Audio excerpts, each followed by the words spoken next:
وقال الشافعی رحمہ اللہ یترک حتی یظہر صلاح الثمر ویستحسد ہوگا، یعنی یستحسد ہوگا، یہ یستحسد نہیں ہوگا، حتی یظہر صلاح الثمر ویستحسد الزرع لأن الواجب انما هو تسلیم المعتاد وفي العادة الا يقطع كذلك۔ امام شافعی رحمۃ اللہ فرماتے ہیں اس کو چھوڑ دیا جائے، وہ درخت بیچا تھا نا تو اس کے اوپر پھل ہوگا، اس کو چھوڑ دیا جائے یہاں تک کہ پھل کا انتفاع ظاہر ہو جائے، پھل کی صلاحیت یعنی پھل کا قابل نفع ہونا، پھل کا قابل نفع ہونا ظاہر ہو جائے۔ اور اگر کھیتی کا معاملہ تھا وَيَسْتَحْسِدَ الزَّرْعَ، تو زمین بیچی تھی تو پھر زمین کو چھوڑ دیا جائے یہاں تک کہ کھیتی کٹنے کے وقت کو پہنچ جائے۔ استحصد یستحصد، کٹنے کے وقت کو پہنچنا، یہاں تک کہ کھیتی کٹنے کے وقت کو پہنچ جائے۔ لأن الواجب انما هو تسلیم المعتاد، کیونکہ بیع کی صورت میں جو بائع پر لازم ہوتا ہے وہ ہوتا ہے مبیع کو تسلیم معتاد کے طور، مبیع کی تسلیم معتاد ہوتی ہے، یعنی بائع پر لازم ہوتا ہے مبیع کو اس طرح کے سے سپرد کرے جس طریقے سے عرف میں سپرد کی جاتی ہے۔ تسلیم معتاد کا مطلب عرف میں سپرد کیا جانا، جس طرح عرف میں سپرد کیا جاتا ہے۔ وفی العادت اللہ یقطع کذالک، اللہ یقطع، اور عادت اور عرف میں یہ ہے کہ اس طرح کھیتی نہیں کاٹی جاتی، یعنی ایسا نہیں ہوتا کھیتی کی کٹنے کے وقت تو نہیں پہنچی اور کھیتی کاٹ لی گئی، پھل ابھی قابل انتفاع نہیں ہوا، پھل کو توڑ لیا گیا، عرف میں تو ایسا ہوتا نہیں، ایسا نہیں ہوگا۔ وَصَارَ كَمَا إِذَا انقضت مدت الإجارة وفی الأرض زرع، یہ بالکل ایسے ہو گیا جیسے امام شافعی کی بات چل رہی ہے، یہ ایسے ہو گیا جیسے مدت اجارہ پوری ہو جائے اور زمین میں کھیتی کھڑی ہو۔ اس میں ہم بھی یہی کہتے ہیں اگر مدت اجارہ ختم ہو جائے اور زمین میں کھیتی کھڑی ہو، مطلب ایک آدمی نے زمین ٹھیکے پر دی ہے، 3 سال کے لیے ٹھیکے پہ دی، 3 سال جب ختم ہوئے تو اب مدت اجارہ تو ختم ہوگی لیکن زمین میں ابھی فصل کھڑی ہوئی ہے، تو اس میں ہم کیا کرتے ہیں، اس میں ہم یہ نہیں کہتے کہ چل جلدی سے فصل کاٹ اور اجارہ ختم ہو گیا ہے زمین حوالے کر، ایسے نہیں کہا جاتا، بلکہ مالک کو کہا، زمین کے مالک کو کہا جاتا ہے تھوڑا بریک لگاؤ، صبر سے کام لو اور اس کی کھیتی اس ہو جانے دو کہ کٹنے کے قابل ہو جائے۔ ہاں اس میں 6 مہینے اور انتظار کرنی پڑ رہی ہے تو 6 مہینے مالک سے کہا جائے گا تم ٹھیکہ اور لے لو، اجرت اور لے لو، لیکن زمین میں فصل کو فوراً نہیں کٹوایا جاتا۔ یہاں بھی جب زمین بیچی ہے تو یہ نہیں کہا جائے گا کہ چل جلدی سے اے بائع تو اپنی فصل کاٹ اور زمین حوالے کر، یہ نہیں کہا جائے گا، بلکہ کہا جائے گا کوئی نہیں، جب تک فصل کٹنے کے قابل نہیں ہوتی فصل نہ کاٹ۔ امام شافعی کا مذہب ہے، اور ہم نے کیا کہا تھا، ہم نے کہا تھا فوراً اپنی کھیتی کاٹو اور پھل توڑو، اس لیے کہ تمہارے ذمہ ہے اس کو مبیع سپرد کرنا، اب تو وہ ملک مشغول ہوئی پڑی ہے مشتری کی ملک بائع کی ملک کے ساتھ، لہذا اس کی ملک فارغ کر کے اس کو دو۔ قلنا، ہماری دلیل یہ جو خاص طور پر یہ والی جو امام شافعی نے فرمایا نا رحمہ اللہ، دیکھو مدت اجارہ میں بھی تو زمین کے اندر فصل کو چھوڑ دیا جاتا ہے، اس پر ہم نے کہا ہونا کا معنی ای فی زرع، کھیتی والی صورت میں التسلیم واجب ایضا، کھیتی والی صورت میں ہم بھی کہتے ہیں کہ نہیں، تو کھیتی والی صورت میں بھی تسلیم واجب ہوتی ہے، یعنی جب 3 سال بعد مدت اجارہ ختم ہوگی تو اب لازم تھا کہ وہ زمین واپس کرے مالک کو، وہاں بھی سپرد کرنا واجب تھا، حتی یترک باجر، یہاں تک کہ وہاں کھیتی کو چھوڑا جاتا ہے اجرت کی وجہ سے۔ وتسلیم العوض کا تسلیم المعوض، عوض کو سپرد کرنا ایسے ہے جیسے معوض کو سپرد کرنا، یعنی 6 مہینے جو اس نے زمین کو روکے رکھا، زمین نہیں دی تو زمین سپرد کرنا تھا نا، تو زمین کے بدلے میں اس نے کیا دیا ہے، 6 مہینے کے پیسے دیے ہیں۔ عوض دینا ایسے ہے جیسے معوض سپرد کرنا، معوض وہاں زمین تھی تو اس نے اس کے 6 مہینے کے پیسے دے دیے، گویا کہ اس نے وہ زمین اس کو سپرد کر دی تھی، کیونکہ اگر وہ زمین سپرد کرتا، وہ آگے کسی کو ٹھیکے پر دیتا تو اس کو بھی تو 6 مہینے کی اجرت ہی ملنی تھی نا، تو یہ 6 مہینے کی اجرت اسی نے دے دی۔ آگے ولا فرق بین ما اذا کان ثمر، تو میں کہہ رہا تھا ولا فرق بین ما اذا کان ثمر بحال له قیمة او لم یکن فی الصحیح ویکون فی الحالین للبائع، ولا فرق ای فی کونها للبائع ای فی کون ثمرۃ للبائع، ہم نے کیا کہا تھا کہ پھل بائع کا ہوگا اور درخت مشتری کا ہوگا. پھل کا بائع کے لیے ہونے میں کوئی فرق نہیں ہوگا ان دو صورتوں میں. بینما اذا کان الثمر بحال له قیمت، اس صورت کے درمیان کہ پھل ایسی حالت میں ہے جس کی قیمت ہے، یعنی پھل ایسا اگرچہ چھوٹا ہے مگر اس کی قیمت ہے، یعنی بکیں تو پیسے ملتے ہیں. اور لم یکن،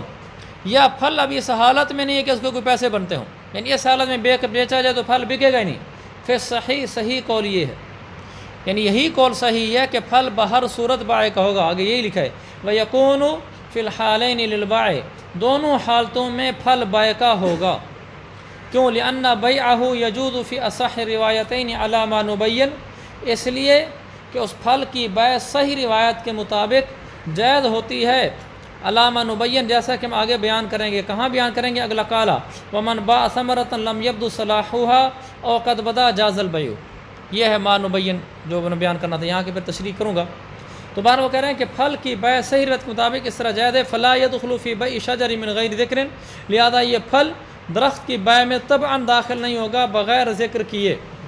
پھل کو ذکر کریں گے پھر یہ بائع میں داخل ہوگا، پھل کو ذکر نہیں کریں گے طبعاً پھل ساتھ ہی داخل ہو جائے، ایسا نہیں ہوگا. اس کی وجہ یہ ہے لأن ما يجوز بيعه انفرادا لا يدخل في بيع غيره طبعا بلا تسمیۃ، جس چیز کی اکیلی بائع ہو سکتی ہو تو وہ دوسرے کی بائع کے تحت داخل نہیں ہوتی طبعا بلا تسمیہ. اچھا، اما اذا بیعت الارض وقد بدر فيها صاحبها، اور میں کہہ رہا تھا اما اذا بیعت الارض، بہرحال جب زمین بیچی گئی، ابھی بات چل رہی تھی درخت بیچا گیا، پھل کا مسئلہ چل رہا تھا. اب یہ کہ جب زمین بیچی گئی اس حال میں کہ زمین کے مالک نے اس میں بیج کاشت کر رکھا ہے. یہ گندم جیسے ہوتی نا، گندم کو پھینک دیتے نا زمین کے اندر ہی، تو ایسی صورت میں اگر زمین کی بائع ہوگی ولم ينبت بعد، اور وہ دانہ جو اندر پھینکا گیا ہے وہ دانہ ابھی تک اگا نہیں ہے، زمین کے اندر ہی پڑا ہوا ہے، لم يدخل فیہ، تو یہ بیج اس بائع میں داخل نہیں ہوگا. یعنی زمین بیچیے تو ساتھ بیج ساتھ نہیں جائے گا. لِأَنَّهُ مُودَعٌ فِيهِ كَفِيهَا كَالْمَتَاعِ، تو اس لیے کہ یہ دانہ زمین کے اندر ایسے ہی امانتاً رکھ دیا گیا ہے جیسا کہ سامان کسی گھر میں امانتاً رکھا ہوتا ہے. جب گھر بکتا ہے تو سامان اٹھا لیا جاتا ہے، یہ دانہ بھی زمین کے اندر رکھا ہوا ہے. جب زمین بکے گی تو اگر زمین کا مالک دانے اٹھانا چاہے تو اٹھا سکتا ہے. ضروری نہیں کہ یہ صرف گندم کے دانے پر فٹ ہے کہ دانے اٹھانے مشکل ہیں. اور جیسے گنے کا ٹکڑا رکھتے ہیں، گنے کے اتنے بڑے ٹکڑے رکھتے ہیں زمین کے اندر، تو وہ تو آرام سے نکالے جا سکتے ہیں اور اس سے دوسرے کا کاشتکاری کی جا سکتی ہے. ولو نبت ولم تصر له قیمت، لیکن اگر وہ اگ آیا ہے دانہ لیکن ابھی اس کی کوئی قیمت نہیں ہے، یعنی اتنا چھوٹا ہوگا اس کو بیچیں تو بکتا نہیں ہے. فقد قیل لا يدخل فیہ وقد قیل يدخل فیہ، اس میں پھر اختلاف ہے. بعضوں نے کہا ہے کہ یہ اس میں داخل ہو جائے گا، یعنی زمین بیچیے تو بیج بھی ساتھ ہی بک گیا. بعضوں نے کہا ہے کہ داخل نہیں ہوگا. وَكَأَنَّ هَذَا بِنَاءٌ عَلَى الْاخْتِلَافِ، گویا کہ دراصل اس کو مبنی رکھا گیا ہے، یعنی اس کی بنیاد ایک اور اختلاف پر ہے. وہ کون سی؟ فی جواز بیع، یہ جو ہم نے کہا ہے نا کہ بعضوں نے کہا کہ بیج داخل ہو جائے گا، بعضوں نے کہا داخل نہیں ہوگا. گویا کہ یہ مبنی ہے اس اختلاف پر جو اختلاف اس کے جواز میں. کس کے جواز میں؟ فی جواز بیع الزرع قبل ان ینالہ المشافر والمناجل، درانتیوں اور ہونٹوں سے کاٹنے کے قابل ہونے سے پہلے کھیتی کی بیع کے جواز میں. مشافر ہونٹ، مناجل درانتیاں، ہونٹوں اور درانتیوں سے کاٹنے کے قابل ہونے سے پہلے. فی جواز بیع زر، کھیتی کے بیچنے کے جائز ہونے میں. قبل ان ینالو، اس سے پہلے کہ اس کو ہونٹ پہنچیں اور درانتیاں پہنچیں. وہ اس لیے جب کوئی فصل اتنی اگ جائے، جیسے گندم ہے، وہ اتنی چھوٹی ہے ابھی اس کو درانتی نہیں پہنچ سکتی، یعنی درانتی سے کٹنے کے قابل ہی نہیں ہو.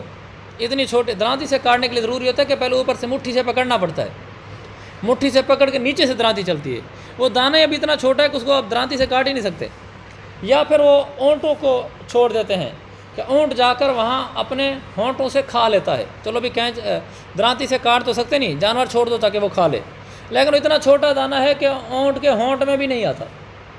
تو جب ایسی کوئی فصل ہوئی کھڑی ہو، اس فصل کا بیچنا جائز بھی ہوتا ہے کہ نہیں ہوتا؟ کیونکہ وہ قیمتی تو ہوتی نہیں، اور چیز کے بیچنے کے لیے مال متقوم ہونا ہوتا ہے. تو اس میں اختلاف ہے، بعض کے نزدیک یہ بیع جائز ہوتی ہے اور بعض کے نزدیک یہ بے جائز نہیں ہوتی۔ تو انہوں نے کہا اسی طرح یہاں بھی اختلاف ہو گیا۔ آگے ولا يدخل الزرع والثمر بذکر الحقوق والمرافق۔ اب ہم اصل مسئلے کی طرف آ گئے ہیں۔ اصل مسئلہ کیا تھا کہ جب ایک آدمی نے زمین بیچی تو اس میں کھیتی داخل نہیں ہوگی، درخت بیچا تو پھل داخل نہیں ہوگا، یہ مسئلہ تھا۔ اب وہ کہہ رہے ہیں لا يدخل الزرع والثمر، کھیتی اور پھل داخل تو نہیں ہوتے، لیکن اگر ساتھ حقوق اور مرافق کا ذکر کر لیا جائے۔ پہلی عبارت پڑھ لیں، لا يدخل الزرع والثمر بذکر الحقوق والمرافق، حقوق اور مرافق کے ذکر کرنے سے بھی کھیتی اور پھل داخل نہیں ہوتے۔ نیچے بین سروم لکھا ہوا ہے۔ کوئی آدمی یوں کہے بیعت الارض، پیچھے ہم نے کہا اگر کہے بیعت الارض تو کھیتی داخل نہیں ہوگی نا، بیعت الشجرہ کہے تو کھیتی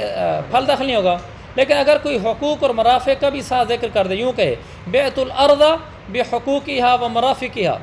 یا یوں کہ بیعت الشجرہ بحقوقها ومرافقها، میں نے زمین بیچی ہے اس کے حقوق اور منافع سمیت، مرافق کا منع منافع، حقوق اور منافع سمیت بیچی ہے، پھر بھی یہ پھل اور کھیتی داخل نہیں ہوگی، لأنہما لیس منہما، کیونکہ کھیتی اور پھل یہ زمین کے یا درخت کے حقوق اور مرافق میں سے نہیں ہوتے۔ ہم نے تو یوں کہا نا کہ ہم نے زمین بیچی حقوق اور منافع سمیت، کھیتی نہ اس کے حقوق میں سے ہے نہ اس کے منافع میں سے ہے، چونکہ اس کے حقوق اور منافع میں سے نہیں ہے، لہذا یہ حقوق اور مرافق لفظ بولنے سے بھی داخل نہیں ہوگی۔ حقوق اور منافق، ان حقوق اور مرافق کس کو کہتے ہیں؟ حاشیہ، لأن الحق یذکر لما هو تابع للمبیع، حق یذکر نہ یقالو، حق اس کو کہا جاتا ہے جو مبیع کے تابع ہو، ولا بد للمبیع منہ، اور مبیع کے لیے اس کا ہونا ضروری ہو، ولا یقصد الیہ الا لاجل المبیع، اور مبیع کی وجہ سے ہی وہ مقصود ہوتی ہو، بذات خود مقصود نہ ہوتی ہو، اس کو کہتے ہیں حق، یعنی جو مبیع کے تابع ہو، مبیع کے لیے اس کا وجود ضروری ہو، اور وہ مبیع کی وجہ سے ہی مقصود ہوتی ہو، ورنہ اس کا کوئی خود قصد نہ کرتا ہو، جیسے کا شرب، پانی پینے کا،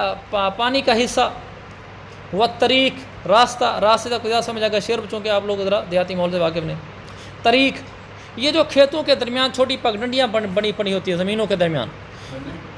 بننے ٹائپ پگڈنڈی راستہ ہوتا ہے، لوگ چلتے ہیں اس کے اوپر نا، یہ جو راستے ہوتے ہیں یہ راستے زمین کے تابع ہوتے ہیں، اور زمین کے لیے ان راستوں کا ہونا ضروری ہوتا ہے، اور دوسرا یہ بذات خود راستے مقصود نہیں ہوتے، یہ زمین کی وجہ سے مقصود ہوتے ہیں، کہ چونکہ زمین میں جانا ہے تو راستے کی بھی ضرورت ہے، ورنہ بذات خود نہ راستہ کوئی ویسے بناتا ہے نہ اس کو کوئی خریدتا ہے کہ یہ والا چھوٹی سی ایک پٹی سی زمین کی یہ مجھے دے دو، کوئی نہیں وہ خریدتا، وہ مقصود ہی نہیں ہوتا کسی کا، وہ مبیع کی وجہ سے مقصود ہوتا ہے کہ اگر زمین بکی تو پھر وہ ساتھ پگڈنڈی والا چھوٹا راستہ بھی بکے گا، اس کو کہتے ہیں حقوق، یہ والی پگڈنڈی والے راستے یہ زمین کے حقوق میں سے ہوتے ہیں۔ اگر یوں کہے کہ بیعت الارض بحقوقها، اب یہ والا راستہ ساتھ بک جائے گا، اس کو کہتے ہیں حقوق، اور جو کھیتی ہے وہ حقوق میں شامل نہیں ہوتی۔ اگر مرافق میں بھی کھیتی شامل نہیں ہے، مرافق کس کو کہتے ہیں؟ والمرافق لما یرتفق به ينتفع به، مرافق وہ ہوتے ہیں کہ جس کے ذریعے سے نفع اٹھایا جا رہا ہوتا ہے، یعنی جس کے ذریعے سے اس گھر سے نفع اٹھایا جا رہا ہوتا ہے، اس پلاٹ سے نفع اٹھایا جا رہا ہوتا ہے، ورنہ اسے نفع نہیں اٹھایا جاتا۔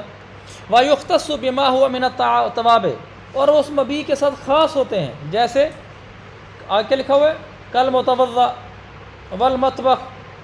آگے وَمَسِيلِ الْمَاءِ لِبَيْعِ الدَّارِ، جیسے دیکھو گھر کے اندر کچن ہوتا ہے، کچن کہیں درمیان میں ایک زمین کا ٹکڑا ہے، درمیان میں جا کے کہیں راستے میں کچن بنا کے رکھ دو تو وہ کسی کام کا نہیں، راستے میں کہ وضو خانہ بنا کے جا کے رکھ دو تو وہ کسی کام کا نہیں ہے، کہ زمین ہے آپ کی 5-6 ایکڑ، درمیان میں کسی جگہ آپ نے جا کر ایک وضو خانہ بنا کر آ گئے ہیں تو وہ نہیں ہے نا، وہ اس سے نفع بھی نہیں اٹھایا جائے گا، باوجود ہے کہ وضو خانہ ہے لیکن اس سے نفع نہیں اٹھایا جائے گا۔ تو منافع وہ ہوتے ہیں جو اس چیز کے ساتھ ایسے ملے ہوئے ہوں کہ ان سے نفع اٹھایا جاتا ہو۔ دیکھیں نہیں، گھر سے تو پورا فائدہ تب ہوگا نا ساتھ متوضع بھی ہو، ساتھ مطبخ بھی ہو، اب ان مطبخ اور متوضع سے یہاں نفع اٹھائے جا رہے ہیں۔ زمین کے اندر کھیتی کی ایسی حالت نہیں ہے اور درخت کے اوپر پھل کی ایسی حالت نہیں ہے، تو کھیتی اور پھل نہ یہ حقوق ہیں نہ یہ مرافق ہیں۔ جب یہ کہا کہ میں نے زمین بیچی حقوق اور مرافق سمیت تو کھیتی نہیں بکی، درخت بیچا حقوق اور مرافق سمیت تو ساتھ پھل نہیں بکے، کیونکہ یہ حقوق اور مرافق میں سے نہیں ہے۔ آگے کا ولو قالا، اگر وہ یوں لفظ کہہ دے، یعنی اصل میں یہ ساری صورتیں بتا رہے ہیں کہ یعنی اگر وہ زمین بیچنے کے ساتھ کوئی اضافی لفظ کہے تو کیا ان اضافی لفظوں کے کہنے کی وجہ سے یہ زر اور ثمر داخل ہو جائیں گے؟ تو اگر حقوق اور مرافق ہے تو داخل نہیں ہوں گے۔ آگے کہتے ہیں ولو کالا، اگر وہ بیچنے والا یوں کہے بکل قلیل و کثیر ہوا لہو فیہا و منہا،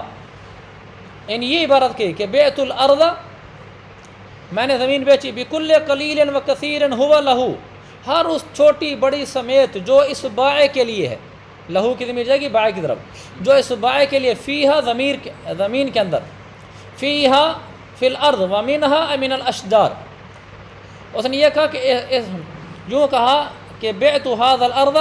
بکل قلیل و کثیر ہوا لہو یا ہوا لی، مراد بائع کی طرف زمین لوٹا دی جائے، فیہا